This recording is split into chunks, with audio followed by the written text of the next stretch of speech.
The winning streak is over for the Phoenix Suns, despite the efforts of Devin Booker.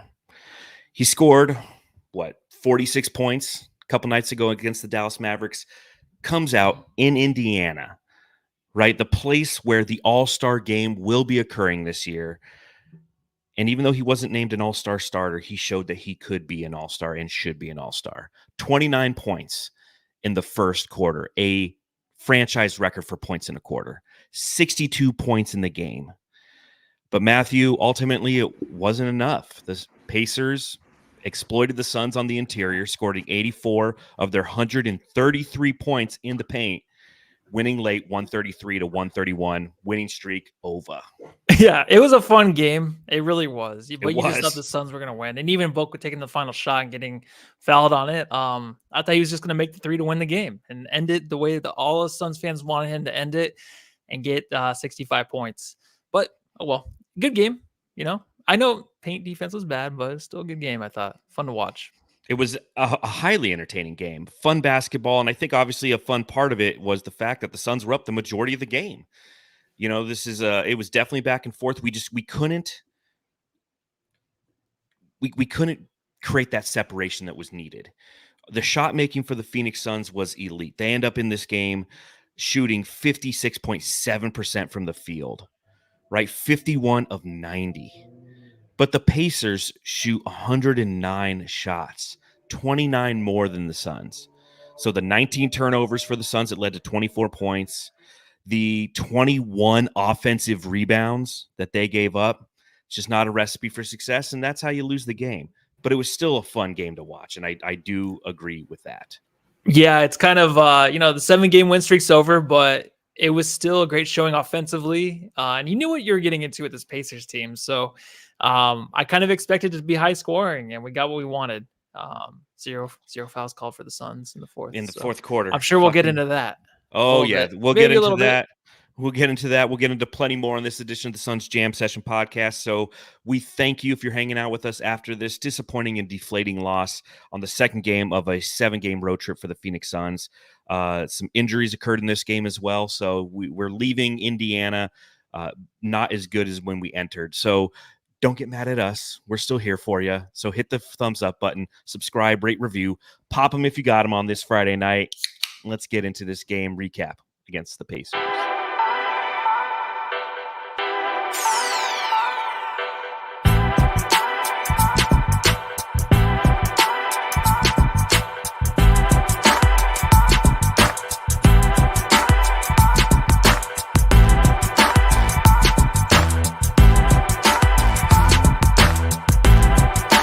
133-131. The Phoenix Suns fall late at the hands of the Indiana Pacers. A disappointing loss, which brings me to my first question.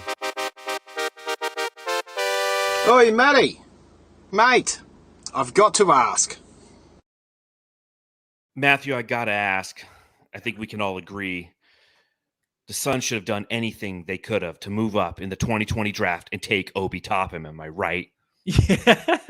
Yeah, he's the guy we wanted. I'm so glad to see him on a team that is high flying like the Pacers, because that's exactly who he is. And he fits in very well with that team, even without Halliburton. He's a guy that you really can't contain in certain situations around the rim, and he can finish at the rim. So good to see him still in the NBA, still hanging out. I always remember just every year it was like Toppin. Look at him. He's fantastic. Then what happened to Toppin? It was always just back and forth with the dude, but he's been pretty consistent in Indiana. Yeah, and he came in, he was really a wrecking force in this game for the Suns.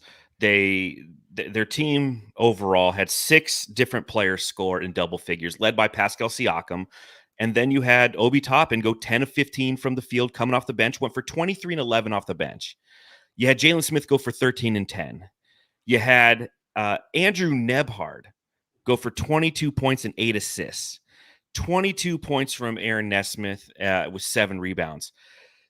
The Suns were playing against a video game team tonight. And when we talk about the Suns scoring side of thing, it's not such a balanced attack. And that's what was part of the challenge tonight. And we're definitely going to go off and praise the efforts of Devin Booker in his 62-point performance. The first time in his career that he's ever scored in the 60s. He's ended at 59. He's obviously got 70.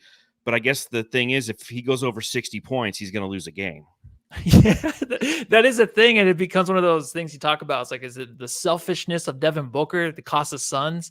But I don't really buy that. I feel like he every look was good, and you want him taking every shot, and the Stars really make sure that the other guy gets theirs every game if they're hot. So it's not a thing of like, Book scored so many points and you end up losing against a actually pretty good team in the Pacers. And is it a selfish thing?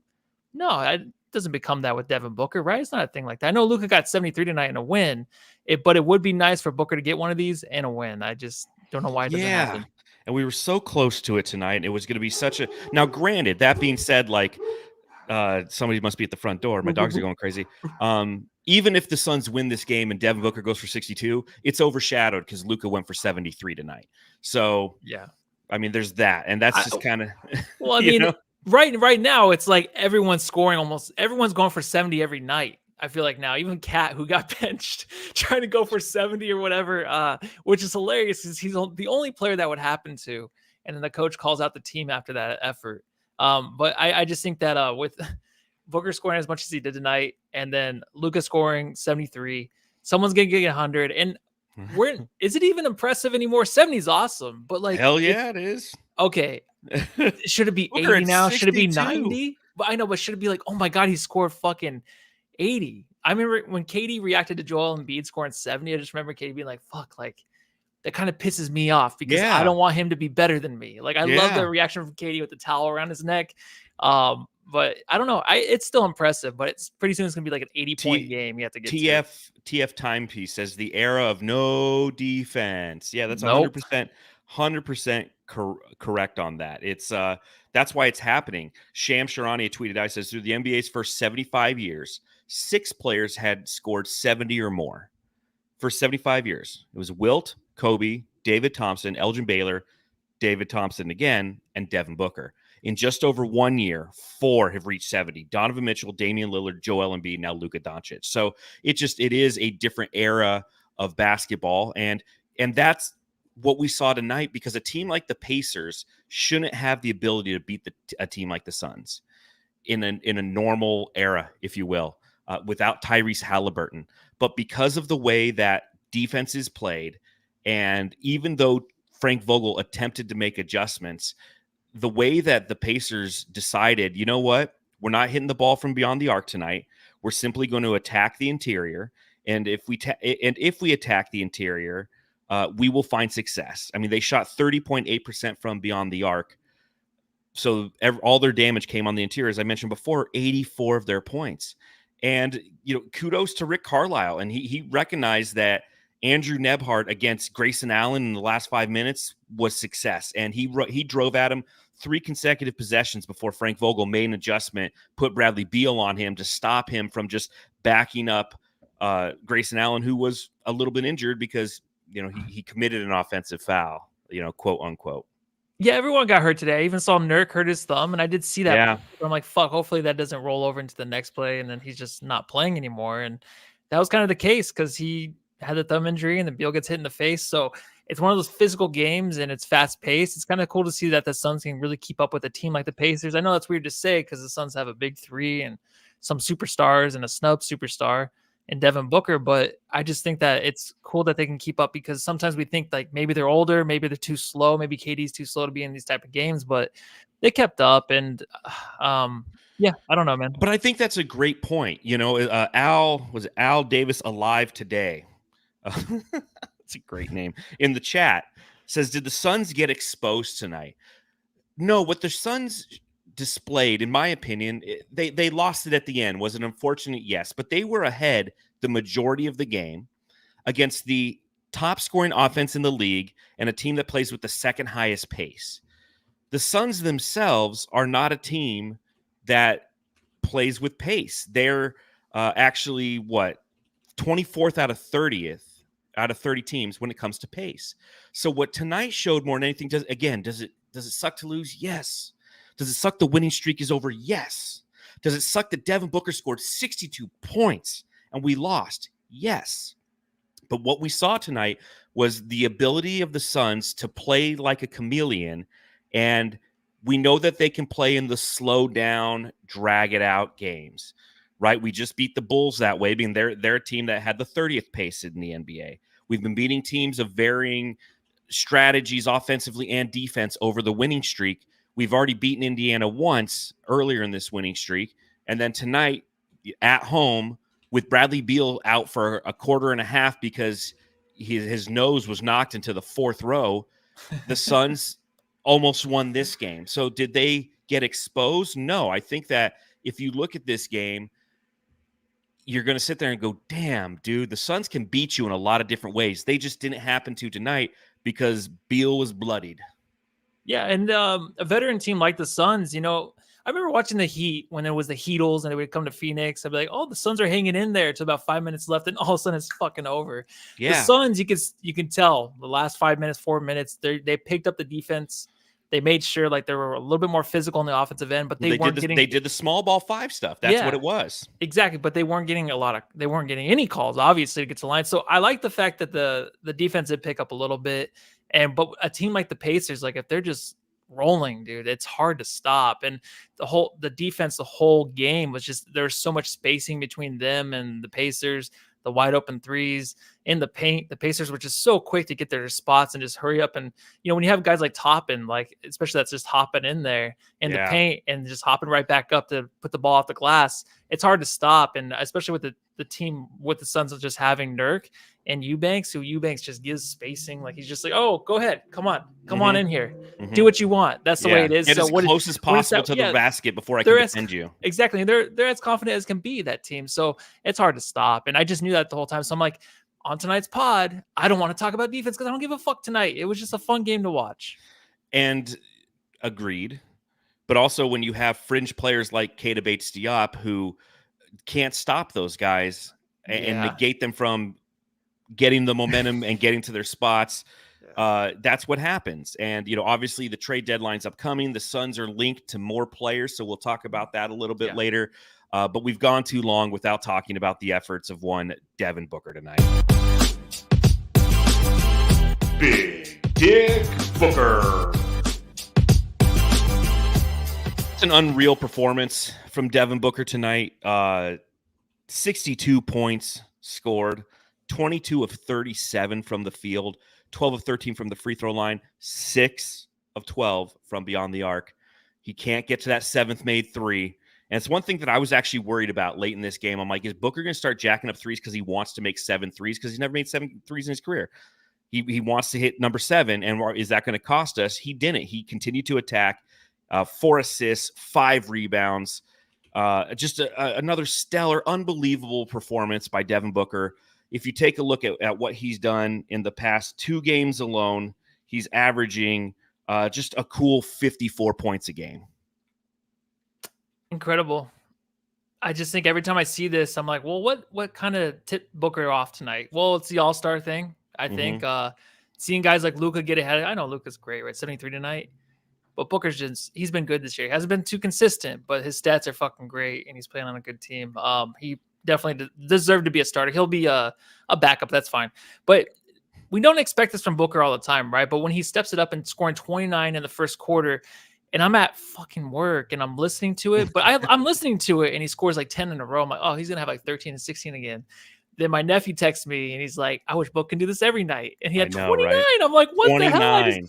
I missed that shit. So Booker's just like, you know what? When he goes up there, this is from David Goggins. When he goes up there and he sees his creator, whatever God he believes in, his God's going to be like, dude, I was writing everything you were doing, because when you go up there, they're going to have a chart, right? They're going to have a chart of what you're supposed to be.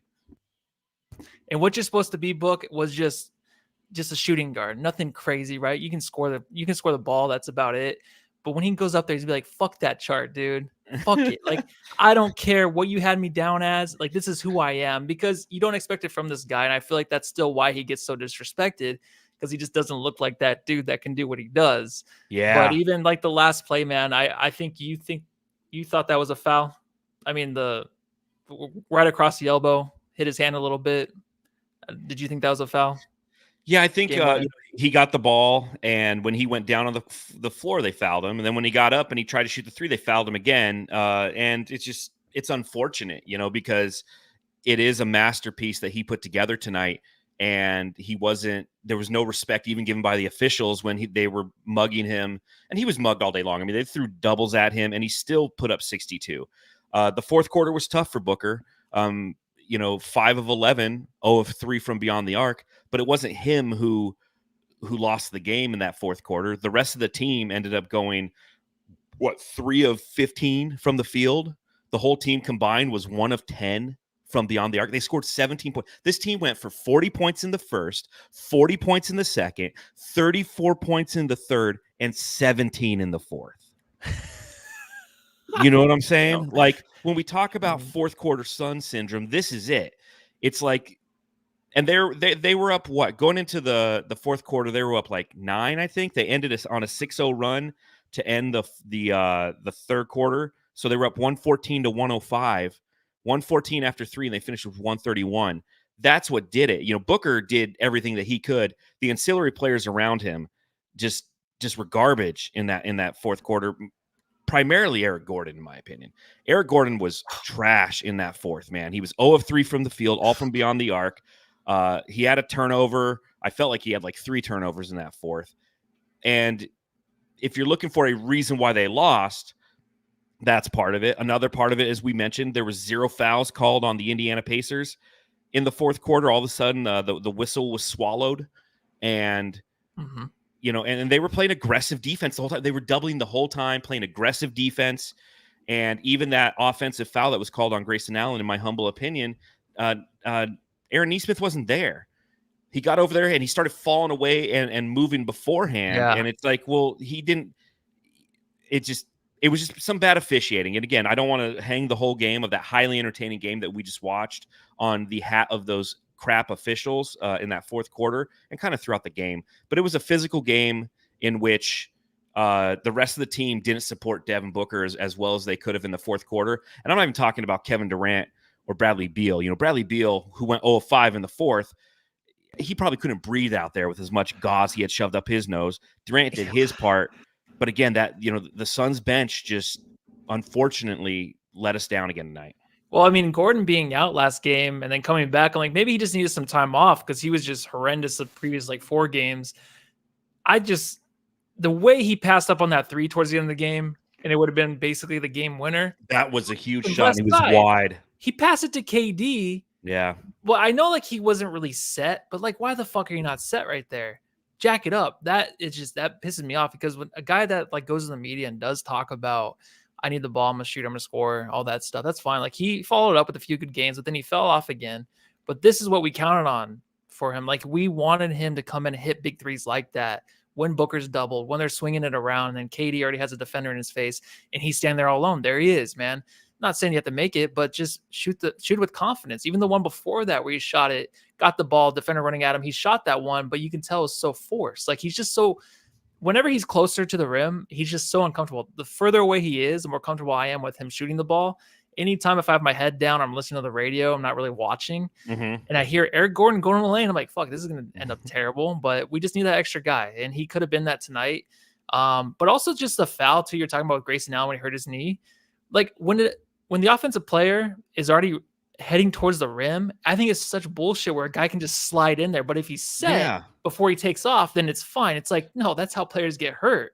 Yeah, that 100%. Should not be a thing. Well, and Grayson Allen looked hurt after that because the next 2 or 3 possessions, the Indiana Pacers knew it and they attacked him on defense. That's where Andrew Nebhard just took him because he's hobbled out there after a foul in which he got undercut. But again, not a blatant undercut, nothing dirty, but something that shouldn't have been rewarded, I feel, and again, I'm with you with Gordon. Gordon, obviously, he's had the last couple days off or a couple games, and this happened the last time. He has a couple games off. His first couple games back, he just looks rusty, and then boom, he'll pop for 16, 17 points. So it's part of the process with Gordon. The goal is to get him back out there and playing and being healthy, and he was that tonight. He just didn't play well on either side of the floor. Defensively, he was a traffic cone, and offensively, he couldn't hit much. Now, granted, in a high-scoring game like this, people do get points. Eric Gordon did end with 14 on 5 of 9 shooting because he had a really solid first half.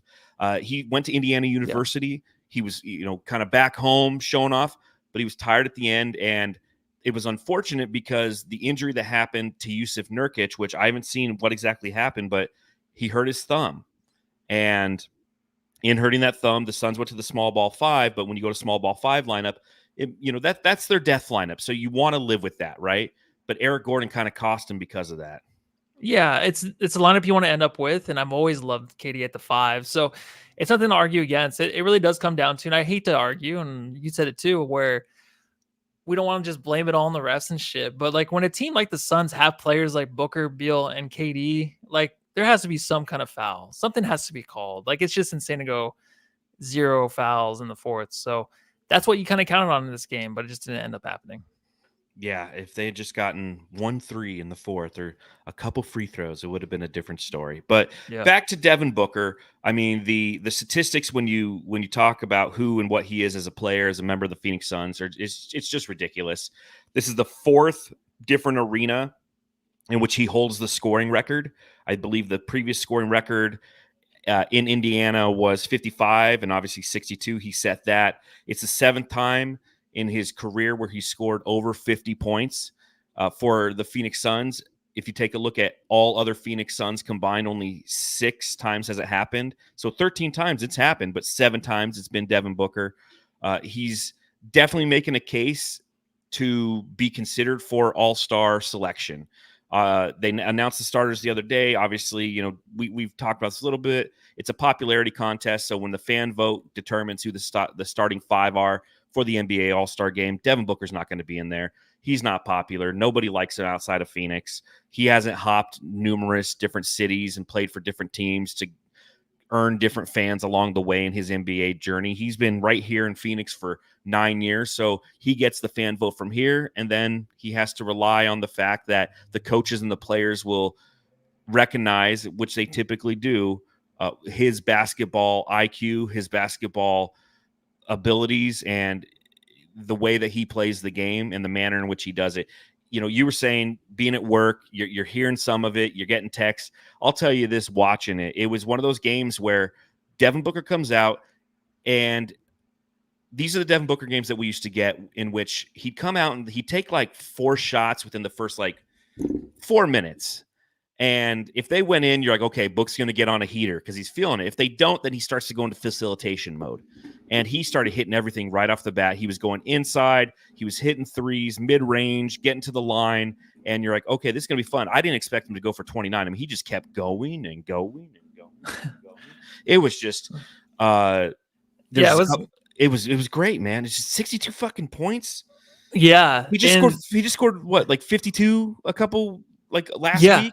And even as a fan sitting on the outside, you always want the head coach to be like, keep him in the game into the second. That's what they keep doing with Booker now, and I love it. I mean, obviously, I don't think Booker's going to complain, but sometimes like, oh, maybe too many minutes in the first half, and he gets tired towards the end. But I love when he is hot and he's scoring at will. He'll start the second quarter, and I think that's a great play right there from Vogel. It's a great move. It's smart to keep him in there until he misses a couple shots, which is what he did. And again, it's unfortunate that it happened in a loss tonight. Yes. And then there was Bradley Beal. And she said, you're not the only one, but you're the best, Bradley. Bo, bo. This is one of those games in which it would have been nice to just have, Bradley Beal's been averaging about 21 points for the Suns. And if he goes out there and he averages like 17, he's good. But like I mentioned, in the third quarter, he stands in there to take a charge from Miles Turner and takes an elbow in the face, busts his nose wide open. The refs don't even take the time to review it until they see him like with his head down and like a puddle of blood underneath him on the court. And they're like, maybe we should look at this one. What do you think, Stacy, or whatever the fuck her name is? And she's like, oh, I don't know how to call things. I'm just here. Her dad was an official. I don't know if you know that female ref who was out there tonight. Her dad was an official. It's like, that's how she got the job. Well, everyone that you see on TV knows somebody. That's how it works. We knew the official fraternity, right? So they take a look at it. It's not a flagrant foul, and I don't really think it was. Beal was just in the wrong place at the wrong time, but it definitely took him out of the game, like literally, and then figuratively when he came back in the fourth quarter. Because prior to that, he was he was having a decent game. He was 5 of 8 from the field. He had 12 points. He had 3 rebounds. He had 2 assists. As I mentioned, when he came back in that fourth quarter, it wasn't the same deal. He was 0 of 5 from the field. He had a couple fouls and 0 points. Ultimately, that could have been very, very much used. Yeah.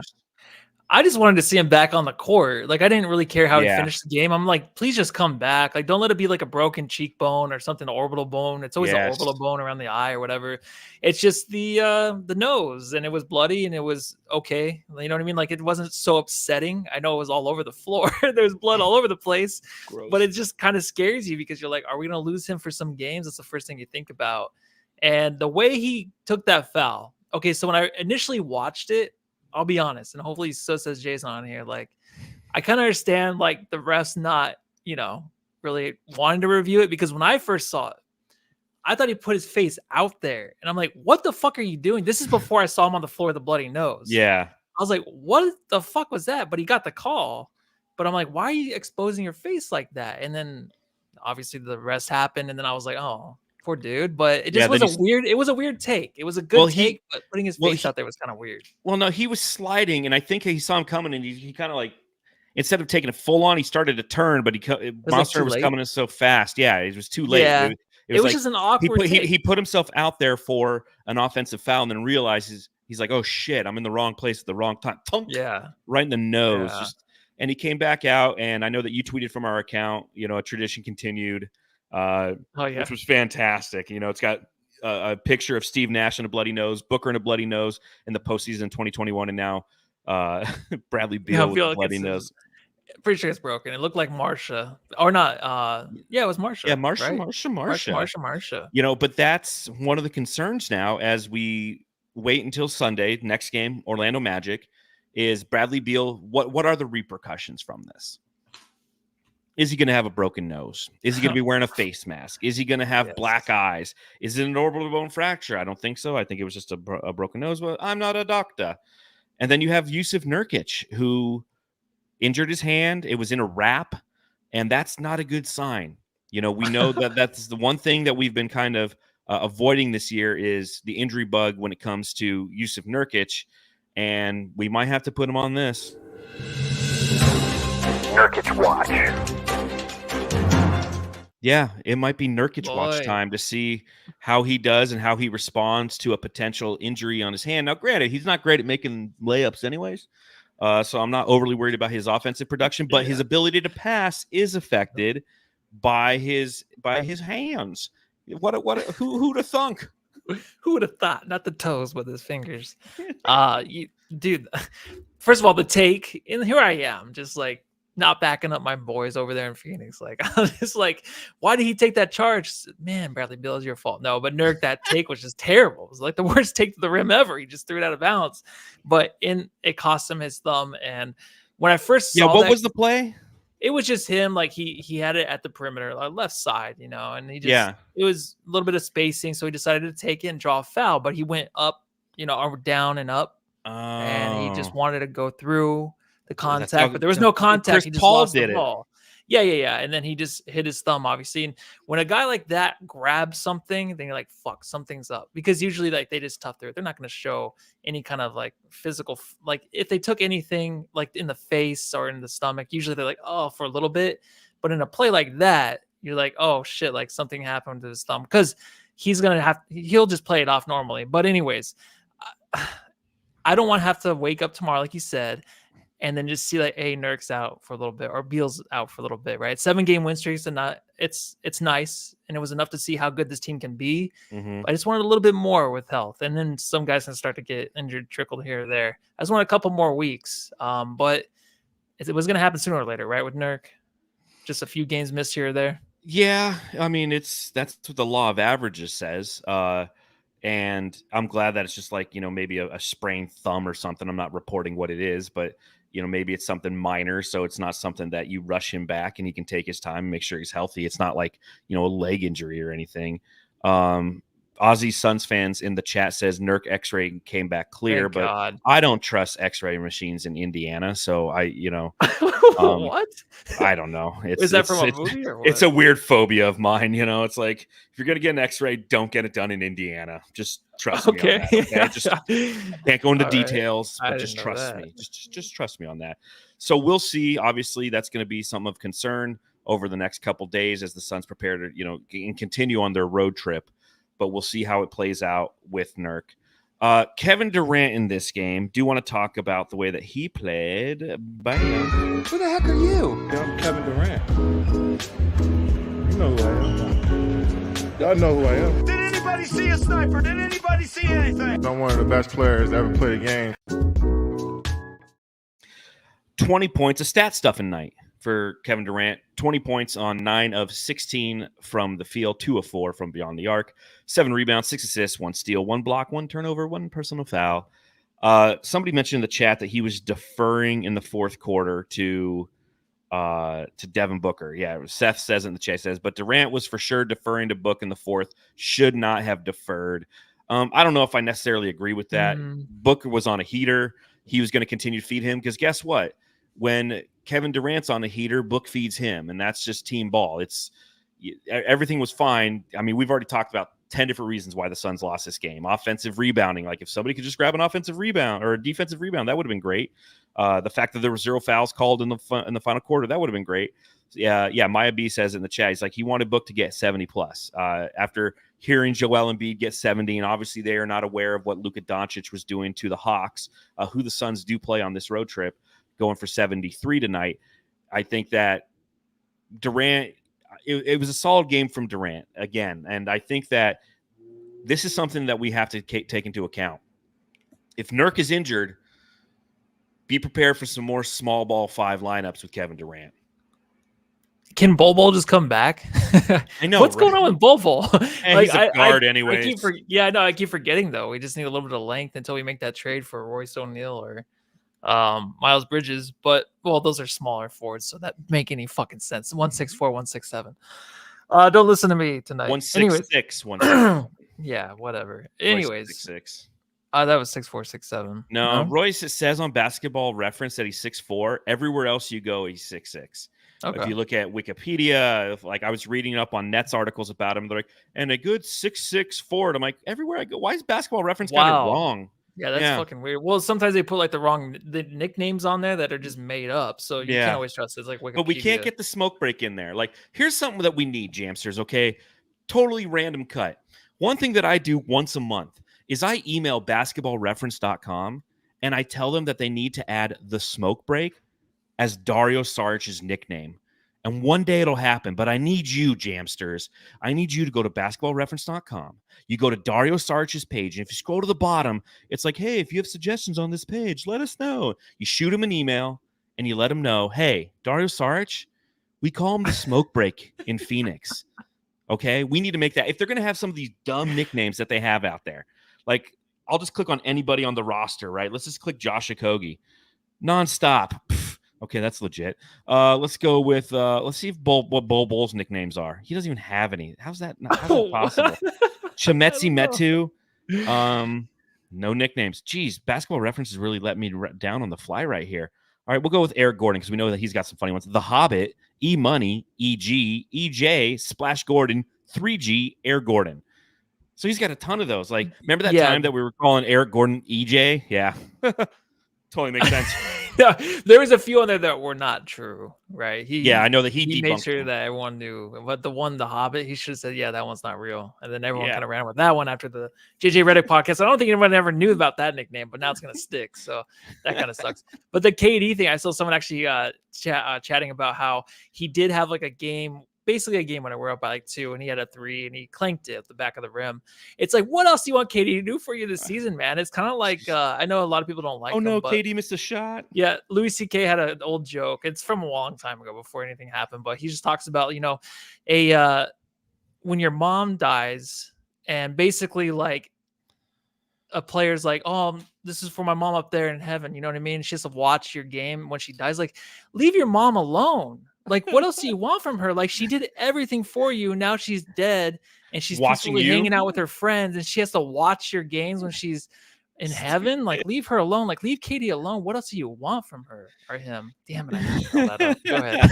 Continue what we were talking about. None of that made any sense, dude. The last 5 minutes. Yeah, I know, but still, one thing that does make sense is go to fucking basketballreference.com. If we flood them with the fact that he's the smoke break, maybe we can make that happen. Maybe I'm going to his page right now, and I'm once I'm done, because these are the nicknames for Dario Saric right now on Basketball Reference: Super Dario, CC, and the homie.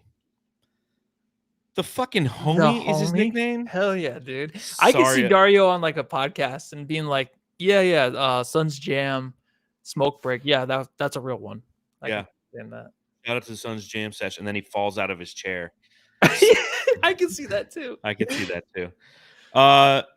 What else did you have from this game? I was covering it for Bright Side, so I didn't take any notes. I didn't really take any notes. I just took notes about the injuries. Sometimes, frail players like Eubanks, KBD, and the way they play defense on this team, which is a really quick team, the Pacers, but the spacing I mentioned earlier is just horrendous, man. And they're just like kind of flopping around defensively. I know this team's quick and they're agile and all that, but Eubanks and KBD, I thought would be able to keep up in a little. No, why did I believe that? I never believed that. It just looked horrendous tonight. Well, we can talk a little bit about Eubanks because I did have one observation on him early in the game that kind of went to hell. Big Crank Eubanks. Crank that soul. Now I mean you. Crank that soul. Now I mean you. Crank that soul. Now I mean you. Crank that soul. So Drew Eubanks plays 16 minutes. He has 8 points. He's 4-4 from the field, has 5 rebounds. But it was primarily in the first half. He was actually, you noticed in the first half that this team, the Indiana Pacers, were going to crash the shit out of the boards. Rick Carlisle said, the one thing that we have is we have athleticism and size, so we're going to crash the interior on the defensive end to get, or on the offensive end, both attacking the rim and attacking the boards. And it was like Eubanks by himself was down there like fighting for rebounds in that second quarter. And I was just like, dude, somebody pop in there and give him some help. He's getting owned down there because that was their strategy. And like I said, 21 offensive rebounds for them. It was Obi Toppin. It was Jalen Smith. These guys were in there making it hell. And Eubanks could do it, but he could only do it for so long. And I do give him credit for trying to fight the good fight tonight, but he didn't have any support around or behind him to help fend off those long, athletic, high flying Pacers. The people who play with pace, the Pacers. It's a game where in the beginning of the season, you're like, oh, this is a perfect game for him. But obviously that's not even a thing anymore. But the way Eubanks goes out there and handles himself around like an athletic team like this, it is just kind of disappointing because he's like the one athletic big you have other than Bol Bol. That's why I keep just wanting to see this team with Bol Bol and see how he kind of fills those holes that we need, right? Like rebounding. I was going to say something else, so I stopped. Rebounding. I just don't know if Bol Bol has the physicality for a team like this. Like I know. I want to see what it looks like. Because there was like a little bit of that confidence that Bol Bol was building up to in those 2 games. And it's just like, what else did he have in his bag? What were we going to see? You know what I mean? But as confidence was building, what else could he bring? And hopefully, they said, Frank Vogel said that he will play on this road trip. Thank God. Yeah. So you'll be satisfied. I know we're only like 40 minutes in, but my back is killing me. So the Suns Jam Session subreddit stakeout.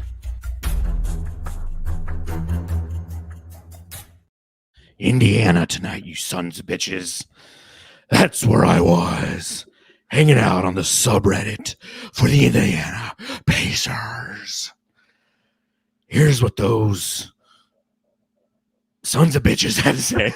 I couldn't think of like a derogatory term for somebody from Indianapolis other than the fact that they're from Indianapolis. Tough when the Suns superstars are all superstarring. Impossible to defend at times. And then, Booker started cooking. Therefore, their fans, in true fashion, has to cook Booker.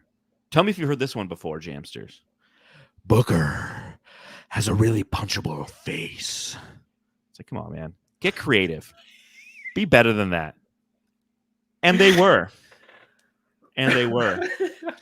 Sometimes Devin Booker looks like an extreme burn victim that had multiple major skin grafts and reconstructive surgeries on his face.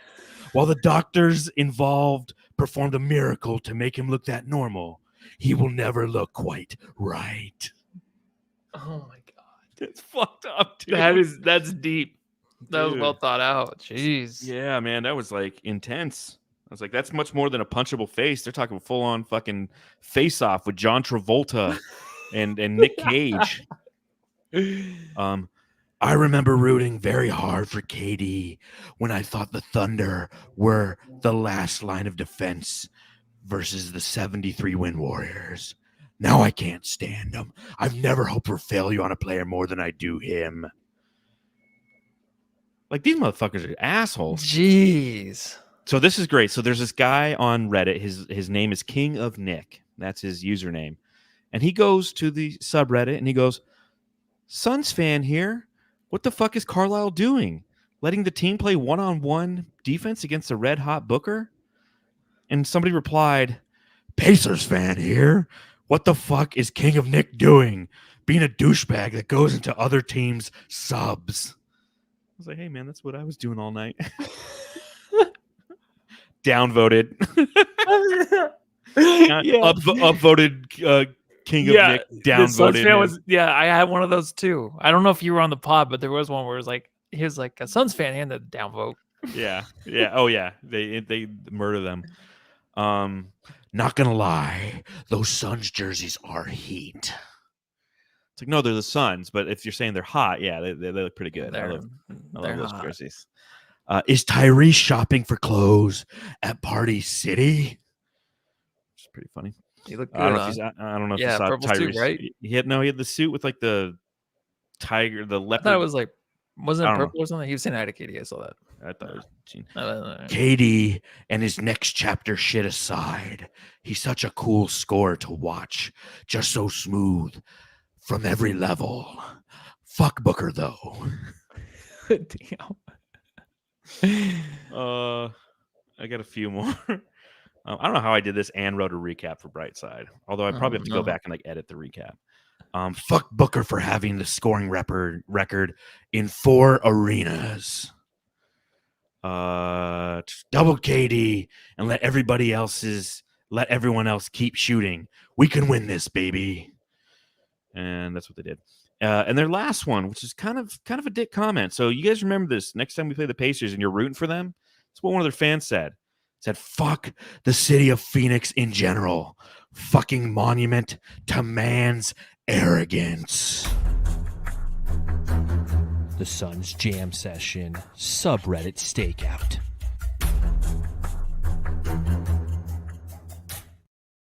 Because we have air conditioning, fuck right off. Fuck you and your meth, okay? Like, fuck Indianapolis and all their every meth. city is, right? Everyone does meth now.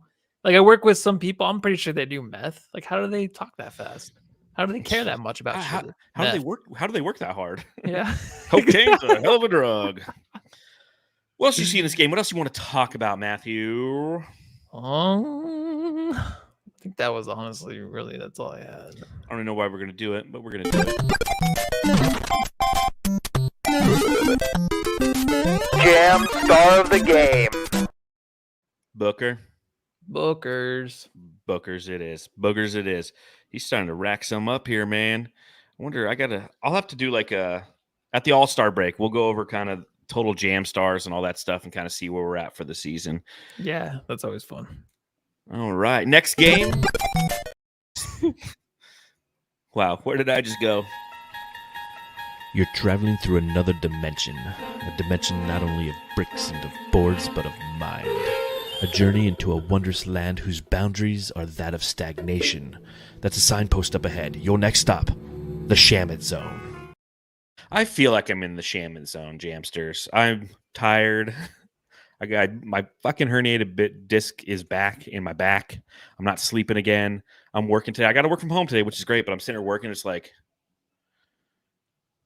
nodding off and such. Well, you can take a nap though, right? Can you just go on the bed? Like, this is what I used to do. Just lay I on the can't bed. go on a have bed. You can't? Laying down hurts. Damn, dude. Did you go to the doctor today though, or yesterday? Yesterday, and they gave me some medication, which isn't working, and I got like a spinal injection scheduled for fucking February 9th or some shit. So Shit. yeah, it just sucks, man. So it's just like I'm out of it, and I apologize, Jamsters, but I am here, and all I hear is like music outside. So it means my wife's like deep cleaning the shit out of the house. I was gonna and- say, is it deep cleaning going on? You know, Yeah. maybe had a beer, maybe had an Excedrin. She's hopping around. She probably had an cleaning Excedrin. Yeah. Yeah. Right when the fucking game ends, she comes up and she starts like trying to pinch my nipple. I'm like, stop. And she's like, why are you getting all mad? I'm like, well, the fucking Suns just lost. She goes, I don't care. I'm like, I do. Now she's mad at me. So that's cool. I got that working for me, which is nice. You guys are fighting because she tried to pinch your nipple, dude. Yeah. That's awesome. Well, and also it's like the back end of the game. And there's like a minute left. It's a close game. And like she's sitting down. She's on TikTok for like an hour sitting next to me. And then like the end of the game comes. And the last minute she starts conversing, asking questions about stuff. And I'm just like, what? And I'm like, yeah, the dog, you know. It's like, oh man, just look up and We get to sleep. I love her. Hanging upside down, man. No, that'll hurt That's the even only more. option, I guess. Decompression. Just I try don't one know. night, you might be okay. So I I mean, gotta- you I- are bad. So right. I gotta figure it out. But next game, Sunday, Magic. Yeah, Thoughts? should be a win. Cool. They're not looking too good anymore. Yeah, they are starting to struggle ever since the Yeah. Suns beat them. I know Franz Wagner's been out, so they have some health issues going on. I think he's back or he's coming back. So, yeah, we'll see. I think that's definitely a team that we can win. We should have won tonight, so I'm not even overly worried about it. No. I do want to talk a little bit about the trade market. You mentioned a little bit earlier. Royce O'Neal has been mentioned around the Phoenix Suns, as has Jayshawn Tate from the Houston Rockets. Saul in the chat said earlier, I think we just found our weakness. No true raw athletes on some positions, small forward, power forward, center.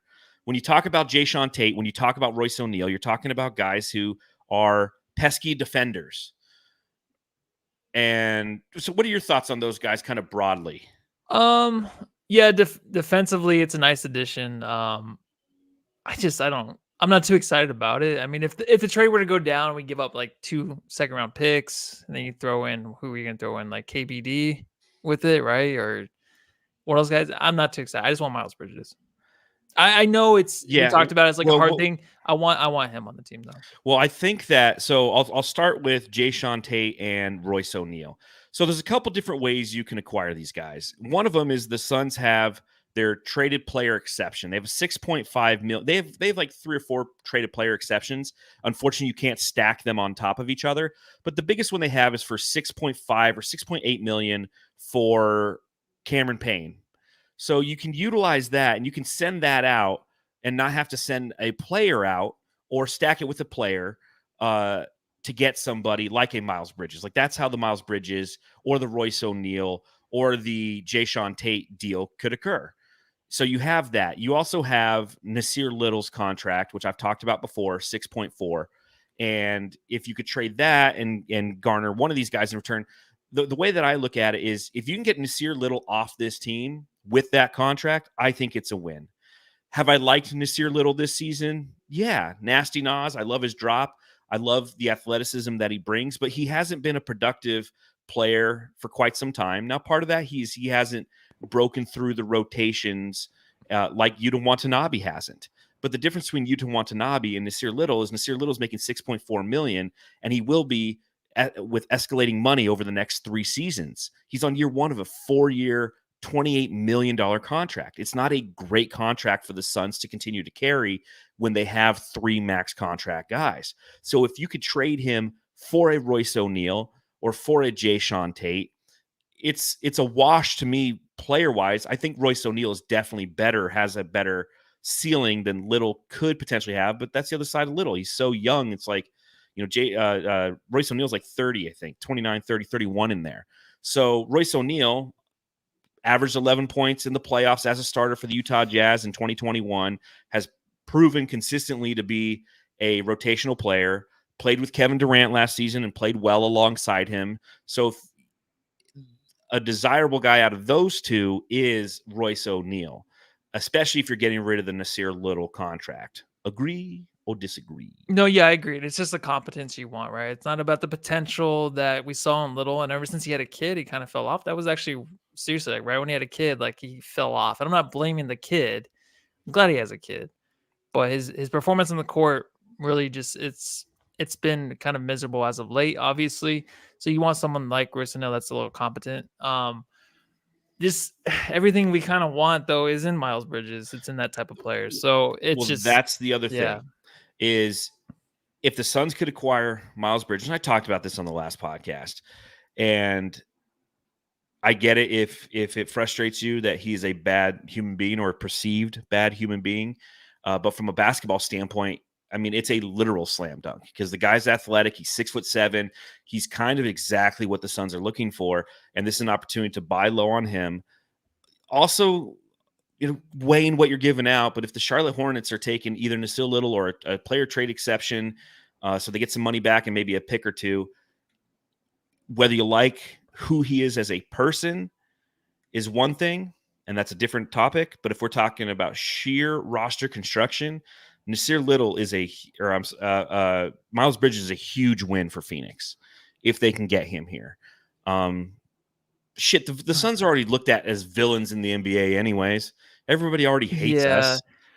The thing is, though, the way I really look at this is if you knew probably what any of these owners, any Adam Silver, like those guys, what they probably did in their personal life. Oh, yeah. Like, I'm just saying, like the thing that came out yesterday with Vince McMahon, like, my whole childhood watching WWE, WWF, rooting that guy on, now sexual assault, the way he was, it's just, everything's so fucked, and it's just really just for entertainment. So obviously, the Suns are going to do the best thing for winning and for entertainment, and it's going to be adding a guy like Miles Bridges. So I know it's a rough thing to talk about, but he just fits the bill, man. I think oh, man, I don't know. He obviously the season he missed, before that, he was incredible. The other side of that is Nick Richards potentially could come over in that trade as well, who gives us exactly what we need from a backup big standpoint.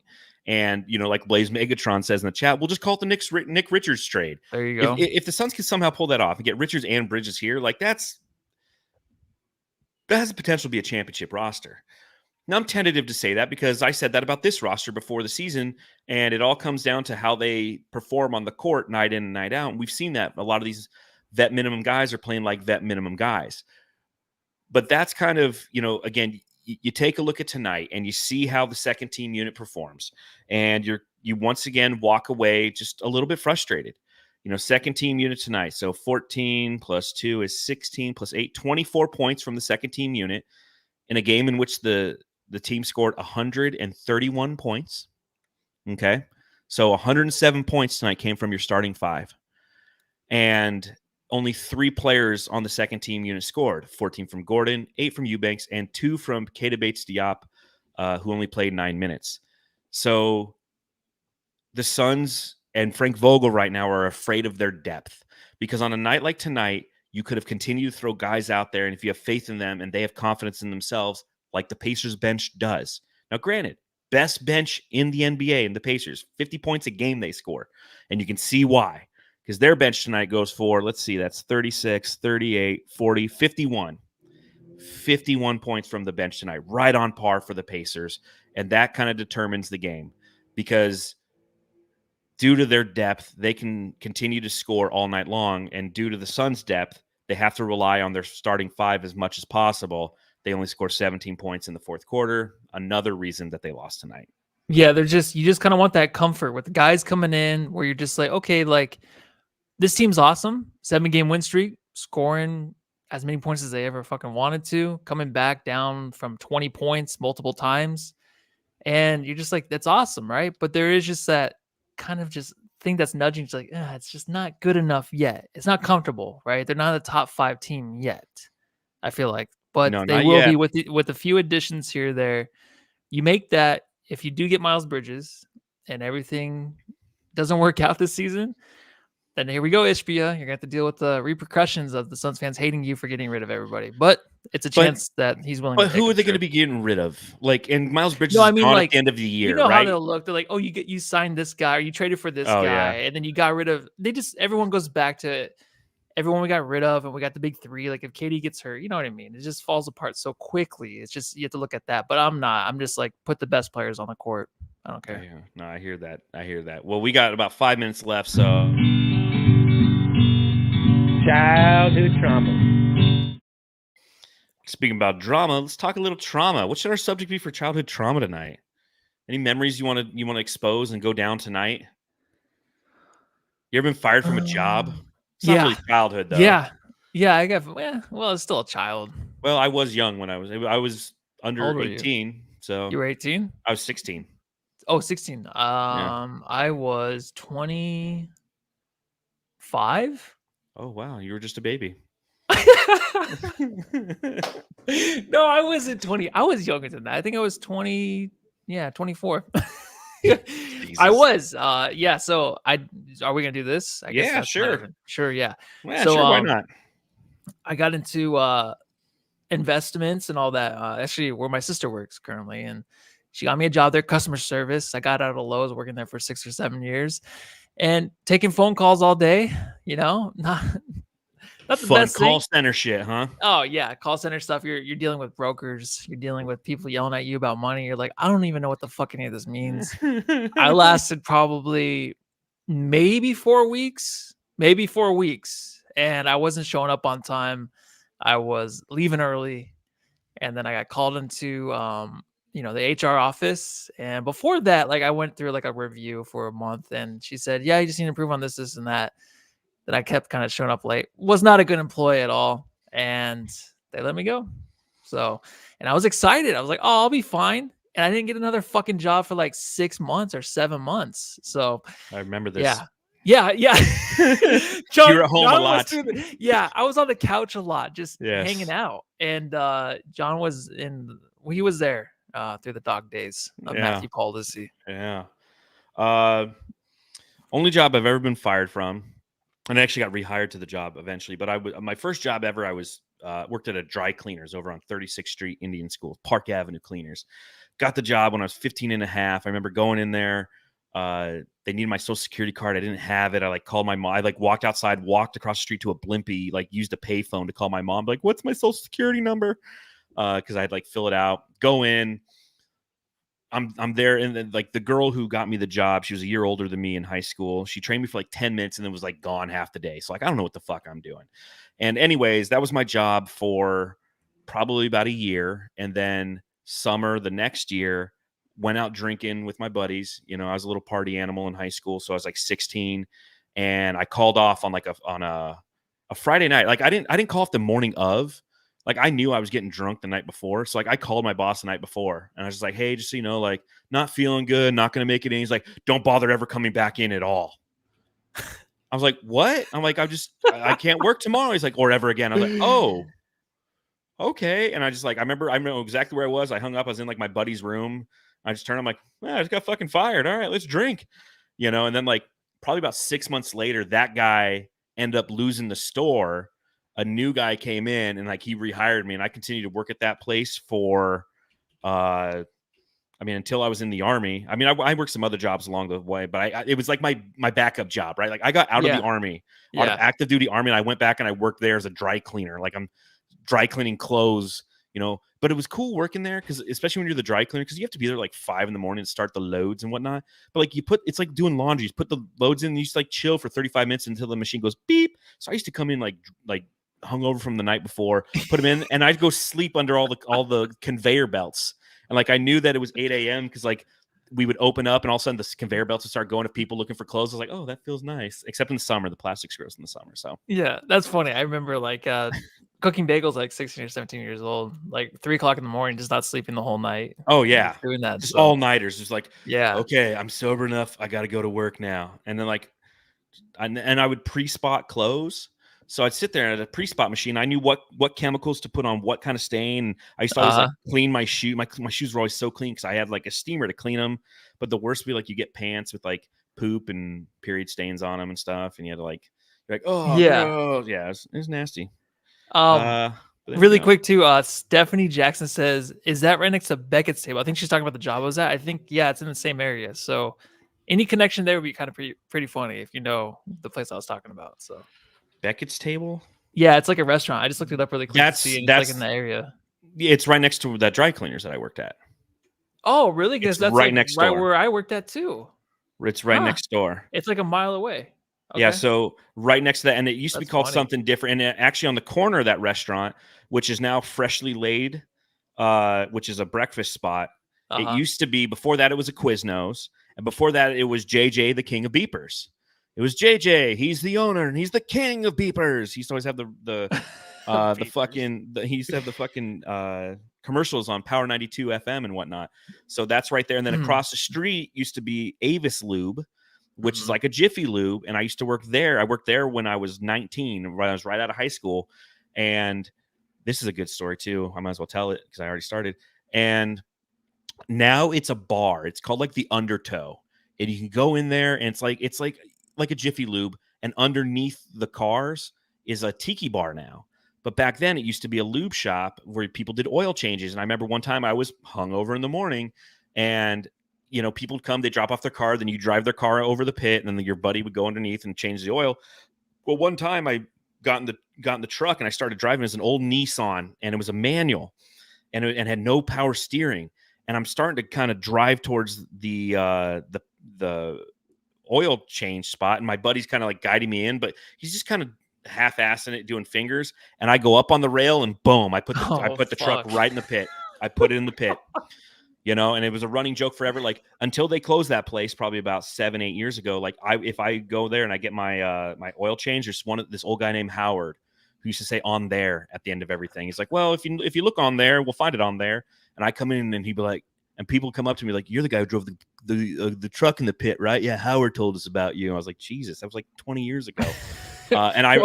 And I thought I was going to get fired. I just went right to my boss, like, I'm sorry. I was like, it's all right. Because it happened to be a guy's work truck, but we had to get it like towed out. And it was in there all day. Like, people are pulling up to get their oil change. There's a fucking truck just halfway in the pit. It was embarrassing. So, and then right outside there, I took a left-hand turn one time in my old Eagle Talon, 1991 Eagle Talon. I was taking a left, and somebody took out the front of my car. A lot of little memories right there on. Yeah, a lot going on down there. Some good energy over there, I guess. Right, good energy. Every time I drive by there, man, I'm like, man, the number of hours I spent in that area alone in my youth is ridiculous. Yeah. So, all right, well, thank you for going on that journey with us, Jamsters. I forgot you were here.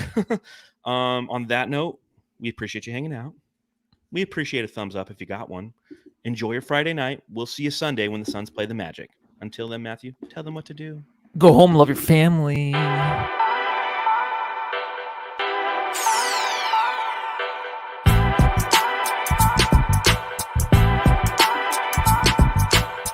tell you the real reason I want Miles Bridges. Tell me more about Miles Bridges. I'll tell you, I didn't want to say this